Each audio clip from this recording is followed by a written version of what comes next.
Hey everybody. So today I'm going to be discussing and going over the overhead pass, continuing with our basketball unit. This is a unique skill set and one that I think is important and useful, especially during transitional periods in the game.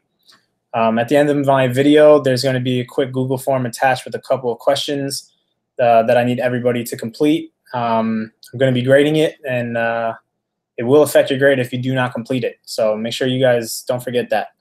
Okay, so overhead pass is used in a variety of different situations, most notably by taller players protecting the ball from the smaller opposition.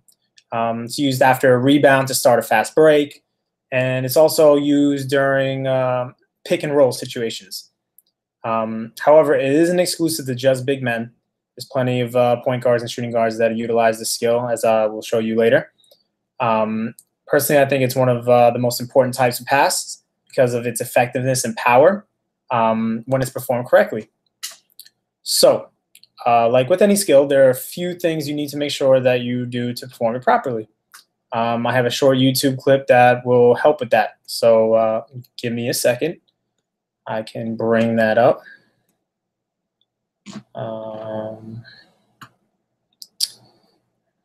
Okay. Jackson from 101 Basketball. We've just been talking about the bounce pass. Now we want to talk about the overhead pass. It's a very effective pass in the games, especially when you're getting pressured, whether full court or you get a rebound underneath the basket and you get a lot of defensive pressure on you and want to outlet the ball and get it out quick. The overhead pass is the most effective one to use. Again, with the overhead pass, we want our hands on the sides of the ball using our fingertips. Our thumbs are behind the ball. Whereas before we had them pointed at target, now we're going to raise it up above our heads. We have our fingertips pointing almost to the sky. Our thumbs are still behind it. And now what we're going to do with the motion is a wrist motion. We don't want to bring the ball back behind our head. This is not a soccer throw-in. A lot of times when kids bring the ball back behind, there's a defensive behind that will steal and knock that ball away. We want to keep it above our head. And now as we step to our target, and all our passes, we're stepping to our target, we're going to snap our wrists and follow through. So the motion should look something like this. As I step, I'm going to snap, keep my elbows in, and I follow through to my target. Making sure, again, I'm stepping to receive the pass as well. So fingertips, thumbs behind, elbows. The more I step, the more power I can get into my throw. Notice that the follow through is always to the target with our fingertips and thumbs down. Again, I keep my hands up.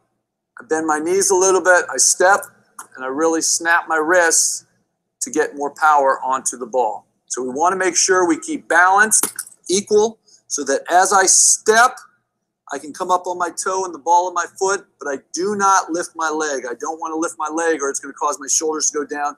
That's going to be a very tough pass to receive. And the target right now should be the person's chest or hands, wherever they're showing a good target. Again, try not to put the target right in front of your face. You want to show the target where you want to receive the ball. That's the motion of the overhead pass. And now what we're going to do is give you a couple drills that you can work on to help you become a better passer. To watch the other segments in the... Okay. So, a couple important points to recap from the video. As you saw, the ball should be kept high above your head. We should be aiming for our teammates' chest or hands. Remember, we don't want to keep our hands in front of our face just in case we don't catch it. You want to step forward with your dominant foot. I know they were demonstrating a lot with the right foot, but if you're a lefty, you'd be stepping with your left foot. This helps generate the power and accuracy. You want to keep that back foot down. As you follow through, make sure your palms face outwards and you're using that wrist motion to follow through. Follow through is very important as it's going to dictate where your pass goes. The video mentioned, very important, that this is not a soccer throw-in. Okay, so I know a lot of us have played soccer before. It looks very similar, but it's not the same motion. So just keep that in mind.